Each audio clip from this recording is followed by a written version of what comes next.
The moving truck arrived before sunrise, not because Margaret Collins was leaving, because someone else thought she already had. She stood barefoot on the front porch of the Victorian home she'd owned for 37 years, coffee still warm in her hands, staring as two movers unfolded a loading ramp like they'd done this 100 times before. A young foreman smiled politely. "Morning, ma'am. We're here for the Reynolds move." Margaret frowned. "I think you've got the wrong address." The man checked his clipboard. 224 Willow Crest Drive. That's this house. He smiled again. "Perfect." "No," Margaret replied, her voice suddenly steady. "Not perfect." The movers exchanged uncertain glances. Then a black luxury SUV rolled into the driveway.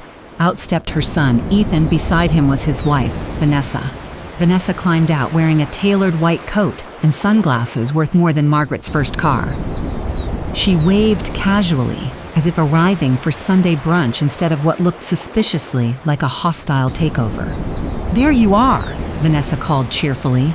"We thought you'd already packed." Margaret slowly lowered her coffee. "I'm sorry." Ethan avoided eye contact. "We were going to explain everything. Those 6 words. Every parent eventually learns they almost always mean something terrible."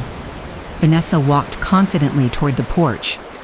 "You've said yourself this house is too much work now. The stairs, the yard, all the maintenance. We found a lovely retirement community 20 minutes away." Margaret blinked. "You found one? It's beautiful," Vanessa continued. "You'll love it. I never said I was moving." Vanessa laughed. "Not officially." Margaret looked past them. The movers were already opening the truck. Neighbors had started peeking through curtains. Somebody across the street had pulled out a phone. Her humiliation had become morning entertainment. She turned back to Ethan. "Did you hire them?" He rubbed the back of his neck. "We've already paid the deposit." "With whose permission?" Silence. That silence answered everything. Vanessa finally spoke. "We assumed you'd understand eventually." Margaret stared at her. "No." Vanessa's smile faded. "No? No," Margaret repeated calmly. "I understand perfectly." She walked inside without another word. Vanessa rolled her eyes. "She's being dramatic." Ethan sighed. "Just give her a minute." Neither of them noticed Margaret wasn't packing. She was unlocking an old oak desk. Inside sat a leather folder. Inside that folder rested documents no one else in the family had ever seen. 23 years earlier, after watching 3 close friends lose everything to greedy relatives, Margaret had quietly transferred nearly every valuable asset into a family trust. Not to avoid taxes, not to hide money, to protect herself. The trust contained the house, the investment accounts, 2 rental properties, a lakeside cabin, and shares in a regional construction company that had quietly multiplied in value over 2 decades. Total estimated worth, nearly $18 million. Her children knew about exactly 3% of it. Margaret smiled for the first time that morning, not because revenge felt good, because preparation always does. She picked up her phone. "Good morning, Harold." Her attorney answered immediately. "I was wondering when you'd call." "You knew? I had a feeling. Vanessa requested copies of your property records 2 weeks ago, and I sent only what was legally public." Margaret laughed softly. "They think they own my future." Harold chuckled. "Would you like to teach them otherwise?" "Very much." 3 days later, Margaret invited the entire family to Sunday dinner. Everyone came. Vanessa wore champagne-colored silk. Ethan carried an expensive bottle of wine. Their teenage daughter Lily hugged Margaret tighter than anyone else. "You okay, Grandma?" Margaret smiled warmly. "I am now." Dinner was strangely pleasant. Vanessa discussed remodeling ideas. She complimented the kitchen cabinets. She asked whether the upstairs bedroom faced east, because the morning light would be perfect. Margaret listened quietly. Every sentence sounded less like conversation and more like interior decorating plans. Dessert arrived. Margaret stood. "I have something for everyone." She handed Ethan a sealed envelope, another to Vanessa, one to Lily. Curiosity filled the room. "Open them." Paper rustled. Ethan's smile disappeared first. Vanessa's followed. Inside wasn't a deed. It wasn't a will. It wasn't ownership. It was a formal notice from the trust. Effective immediately, Margaret Collins had appointed an independent fiduciary to oversee every asset. No beneficiary would inherit anything unless specific conditions were met. Those conditions included respect, honesty, financial independence, and maintaining meaningful family relationships over time.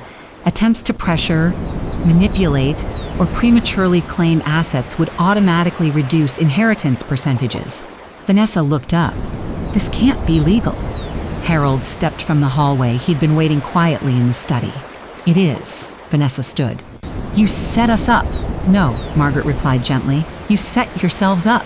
Ethan finally spoke. You don't trust us? Margaret looked directly at him. I trusted you enough to believe you'd ask me what I wanted. Silence. You skipped that part. Lily quietly reached across the table and took Margaret's hand. I'm sorry. Grandma. Margaret squeezed it. I know you are. Over the next several months, consequences arrived without shouting, without courtroom drama, without revenge speeches. The mover's deposit was lost. The luxury SUV was sold after Ethan realized how much debt they carried. Vanessa's social circle slowly drifted away once they discovered her stories about taking care of her mother-in-law weren't exactly true. Meanwhile, Margaret quietly donated one rental property's annual profits to nursing scholarships in Daniel's memory. She restored the local library. She funded meals for seniors living alone. People began recognizing her around town, not as a wealthy widow, but as someone who quietly changed lives. One rainy afternoon, Ethan knocked on her door alone. No designer gifts, no rehearsed apology, just tired eyes. I don't know how to fix this. Margaret invited him inside. You stopped trying to inherit my life, he nodded. And you build your own. Months became years. Trust returned slowly. Not because money healed the family, because honesty finally entered it. When Margaret celebrated her 75th birthday, she stood in the same house, not surrounded by neighbors, friends, grandchildren, and laughter that felt genuine again. Before blowing out the candles, she smiled. They say revenge is best served cold. Everyone laughed. Margaret shook her head. I disagree. The best revenge is living long enough to watch people realize they never needed your money. They only needed your love. And if they choose the money instead, they deserve to lose both. The room fell silent. Then her granddaughter began clapping, one by one. Everyone else joined in. And for the first time in years, Margaret didn't feel like the owner of a beautiful house. She felt like the architect of a beautiful ending. Margaret thought the hardest part was over. She was wrong. 6 months after Ethan's apology, life settled into a rhythm she hadn't experienced in years. Mornings began with coffee on the porch. Afternoons were spent volunteering at the library she'd helped renovate. And evenings were quiet enough that she could almost hear Daniel's laughter echoing through the old house. Then one Tuesday afternoon, Harold called. I think you should come to my office. His tone wasn't panicked. It was disappointed. That worried her more. When Margaret arrived, a thick folder rested on his desk. Harold slid it across to her. I found out why Vanessa was so determined to get your house. Margaret opened the folder. Inside were architectural sketches, financing proposals, emails, and a glossy brochure for a luxury development called Willow Crest Estates. Her home wasn't the target. The entire neighborhood was. A national developer had quietly been buying houses one by one, planning to demolish every historic home on the street and replace them with luxury townhomes. Most of the neighbors had already accepted offers. The last property preventing the project from moving forward was Margaret's. Harold folded his hands. The developer offered Vanessa a consulting fee if she convinced you to sell voluntarily. They believed it would be easier coming from family than from lawyers. Margaret felt her stomach tighten. So this was never about giving Ethan a home. No, it was about getting rid of mine. She sat silently for several moments, not because she was shocked, because betrayal has a way of becoming predictable once you've lived through enough of it. That evening, she invited Ethan over. He arrived alone. She handed him the folder without saying a word. As he read, his face turned pale. I didn't know. Margaret studied him carefully. Did you know Vanessa had been meeting with this developer? No. Did you know she was promised nearly $500,000 if I sold? His eyes widened. What? He flipped through the emails faster, stopping at one message that made him freeze. Once Margaret signs, Ethan won't ask questions. He's just relieved we'll finally have money. Ethan lowered the papers. I never saw these. Margaret believed him. For the first time in years, she saw not the man who had disappointed her, but the frightened little boy who used to run into her arms after every bad dream. He whispered, I married someone I didn't really know. 3 days later, Vanessa returned. Not with flowers, not with an apology, with another offer. She walked confidently onto the porch carrying a leather briefcase. The developers increased their bid. Margaret smiled politely. I'm not selling. Vanessa opened the briefcase anyway. $23 million. Margaret didn't even glance inside. No, you haven't heard the whole offer. I don't need to. Vanessa's voice sharpened. You're being selfish. Margaret laughed softly. That's an interesting word coming from someone who tried to sell my memories. Vanessa's smile disappeared. You'll regret this. I already regretted trusting you. There was a long silence, then Vanessa leaned closer.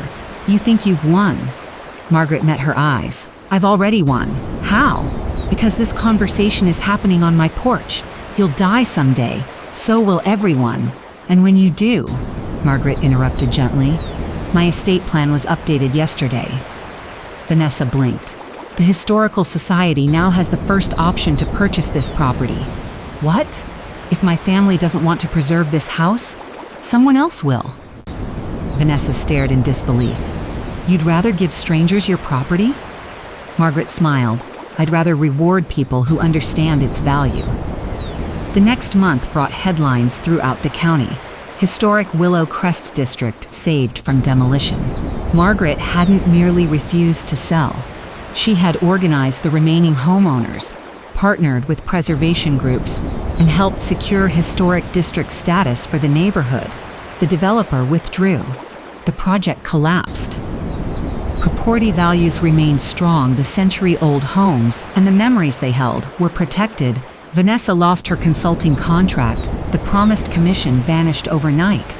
Within weeks, she filed for divorce.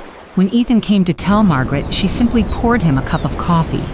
I failed you, he said quietly. Margaret shook her head. You failed yourself. He nodded. I know. But failure isn't a life sentence. Months later, Ethan found steady work, downsized his lifestyle, and rented a modest apartment close enough to visit without needing an invitation. He stopped asking about money. Instead, he asked for recipes, advice, stories about his father. One autumn afternoon, he stood beside Margaret on the porch, watching children ride bicycles down the same tree-lined street where he had learned to ride decades earlier. I'm glad you didn't sell, Margaret smiled. So am I, not because of the house.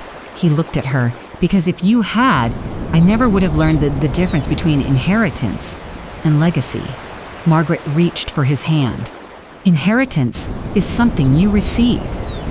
She looked across the neighborhood, where families laughed on porches that still stood because one woman had refused to be pressured. Legacy is something you protect. As the sun dipped below the trees, painting the old homes in warm gold, Margaret realized revenge had never truly been her destination. Justice was. And justice wasn't watching someone lose everything. It was making sure that what mattered most, family, dignity, and the courage to stand your ground, could never be taken away in the first place. Winter arrived quietly, covering Willow Crest in a blanket of fresh snow that made every rooftop look like a Christmas card. Margaret watched the neighborhood from her front window, grateful that the old home still stood. Every porch light, every chimney, every weathered picket fence was proof that one person's courage could stop an entire corporation. She thought life had finally settled into peace. Then, just 4 days before Christmas, someone slipped an envelope through her mail slot. There was no return address. Inside was a single photograph. It showed Daniel standing beside the house 30 years earlier, smiling as he held a set of blueprints. On the back, someone had written 6 words, You never knew the whole story." Margaret stared at the handwriting. It wasn't Vanessa's. It wasn't Ethan's. It belonged to someone she hadn't seen in over 20 years, Michael Harper, Daniel's former business partner, the man who had disappeared shortly after Daniel left the construction company they had built together. Margaret hadn't heard his name since the funeral. The next morning, another envelope arrived. This one contained copies of bank transfers dating back more than 3 decades, millions of dollars. Accounts she had never seen. One transfer caught her eye. It had been made only 3 months before Daniel died. The recipient was a shell company. The signature wasn't Daniel's. It was forged. Harold nearly dropped the papers when she brought them to his office. "I've spent 40 years practicing law," he said quietly, "and I've only seen something like this twice." "What does it mean?" He looked directly at her. "It means your husband may have been cheated out of far more than anyone realized." Margaret felt her heartbeat quicken. Daniel had always believed he sold his share of the company fairly. He never questioned the paperwork. He trusted Michael completely. Harold continued reading. "If these documents are authentic, someone stole ownership before Daniel signed," Margaret whispered. "He spent the last years of his life believing he'd made a bad business decision." Harold nodded. When in reality, someone made it for him.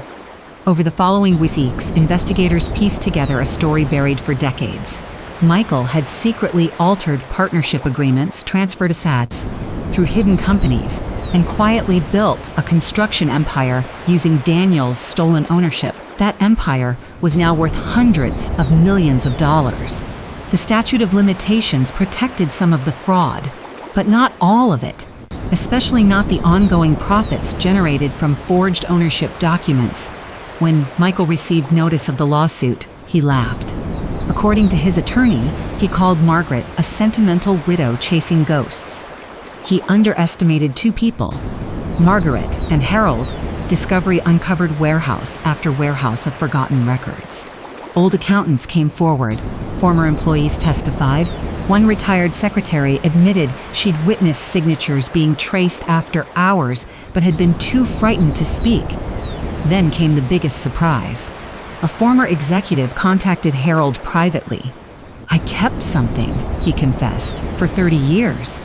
He handed over Daniel's original partnership agreement, untouched, unaltered, signed before the forgery. The courtroom fell silent when the forensic expert compared both documents on giant display screens. Every alteration became obvious. Every forged signature, every changed percentage, every erased clause. Michael's confidence vanished. 3 weeks later, the judge delivered a decision that stunned the business world. Michael's company would pay massive financial damages to Daniel's estate. Several executives faced criminal investigations. The case became national news, not because of the money, but because a widow in her 70s had uncovered one of the largest long-hidden corporate frauds in the state's history. Reporters crowded Margaret's front lawn. Microphones filled her driveway. One journalist asked the question everyone wanted answered. "What are you going to do with all that money?" Margaret smiled gently. "My husband spent his life building things." She looked toward the neighborhood he had loved. "So will I." Within a year, the Daniel Collins Foundation opened its doors. It funded scholarships for trade schools, helped veterans start small construction businesses, restored historic neighborhoods, and offered emergency grants to widows facing financial hardship. Every project carried one simple plaque, "Built with integrity." Ethan volunteered every weekend, not because his mother asked, because he wanted to earn something no inheritance could buy: respect. One afternoon, Lily walked through the foundation's new training center with her grandmother. "I've decided," she said. "About college?" Lily smiled. "I want to study architecture." Margaret looked at her. "So I can design homes people actually want to keep." Margaret's eyes filled with tears. Years earlier, her greatest fear had been losing a house. Now she realized the house had never been the real inheritance. It was the values built inside it. On Margaret's 80th birthday, the mayor stood on the front steps of the old Victorian home, surrounded by neighbors. former scholarship recipients, and dozens of families whose lives had changed because one woman refused to surrender what mattered. The mayor handed Margaret a framed proclamation. This street will forever be known as Collins Heritage Lane. Applause echoed through the neighborhood. Margaret looked toward the porch where Daniel had once promised they would grow old together. In a way, they had, not because he was still there, but because every decision she made had honored the life they built together. As the celebration continued, Ethan quietly stepped beside his mother. "I used to think wealth was measured in dollars." Margaret smiled. "And now?" He looked around at the restored homes, the children playing safely in the street, the families laughing together, and the foundation volunteers serving meals to seniors. "Now I know it's measured by what still stands after you're gone." Margaret slipped her arm through his. "The greatest revenge isn't watching people who wronged you fall." She looked up at the house glowing in the evening light. "It's building something so honest, so lasting, and so full of love, that their betrayal becomes nothing more than a forgotten footnote in someone else's success story." The following spring, the old Victorian house stood exactly where it had always been, its white porch gleaming beneath the morning sun. Children laughed on the sidewalks, neighbors waved as they passed. Fresh flowers bloomed beneath the windows Daniel had once painted by hand. Inside, Margaret placed one final photograph on the mantel. It was the last picture ever taken of Daniel. She smiled through quiet tears. "We did it," she whispered. "They couldn't take it from us." A week later, the Daniel Collins Foundation held its grand opening. Hundreds of people attended, scholarship recipients, veterans, single parents, retired teachers. Families who had been given a second chance because one woman refused to surrender to greed. Then the master of ceremonies invited Margaret to the stage. The crowd rose to its feet before she said a single word. For nearly 2 full minutes, the applause never stopped. Margaret looked across the audience and noticed Ethan sitting in the front row, not in a tailored suit, not behind a luxury car, not beside someone chasing money. Just a humble man with tears in his eyes. He stood, walked to the stage, and slowly took the microphone. "When my father died," he said, his voice breaking, "I thought my mother inherited a house." He paused. "I was wrong. She inherited his courage. I almost traded that courage for comfort. I almost traded my mother's love for a shortcut." He turned toward Margaret. "I'm sorry, not because I lost an inheritance. I'm sorry because I almost lost the woman who spent her entire life making sure I had one." The room fell silent. Margaret embraced her son. For the first time in years, neither of them needed words. The applause returned even louder than before. Months later, news broke that Michael Harper had sold nearly everything he owned to satisfy court judgments and legal settlements. His company disappeared. His reputation disappeared with it.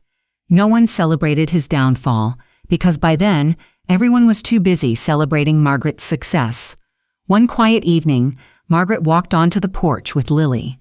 The sunset painted the sky in shades of gold and crimson. Lily looked at the old house and asked, "Grandma, were you ever afraid?" Margaret smiled. "Every single day. Then why didn't you give up?" Margaret reached for her granddaughter's hand. "Because fear tells you to protect yourself. But love." She looked at the house Daniel built with her, the neighborhood they had saved, the foundation that would help thousands long after she was gone. Love tells you to protect what matters. Years later, after Margaret passed away peacefully in her sleep at 93, thousands gathered on Collins Heritage Lane. The church bells rang. Neighbors lined the sidewalks. Former scholarship students carried flowers. Veterans stood at attention. Families she had never even met wept openly. Harold stepped forward to read the final letter Margaret had left behind. It ended with these words, "If you're listening to this, it means my story has ended. Don't remember me because I kept a house. Asterisk, remember me because I refused to let greed move into it. Homes are built with wood. Families are built with sacrifice. Character is built with impossible choices. If someone ever asks what I left behind, don't point to this house. Point to the lives that became stronger because I refused to give up. That is my real inheritance. And unlike money, no one can ever steal it." As the crowd quietly wiped away tears, Ethan looked at the front porch one last time. He finally understood. His mother had never won because she kept the house. She won because she never let bitterness become its foundation. The camera slowly pulled away from the old Victorian home as the evening lights came on, one by one, across the neighborhood she had saved. Some people leave fortunes, some leave buildings. Margaret Collins left something far rarer, proof that dignity is worth more than wealth, that forgiveness is stronger than revenge, and that the greatest legacy isn't what you leave to your children, it's what you leave inside them. Fade to black.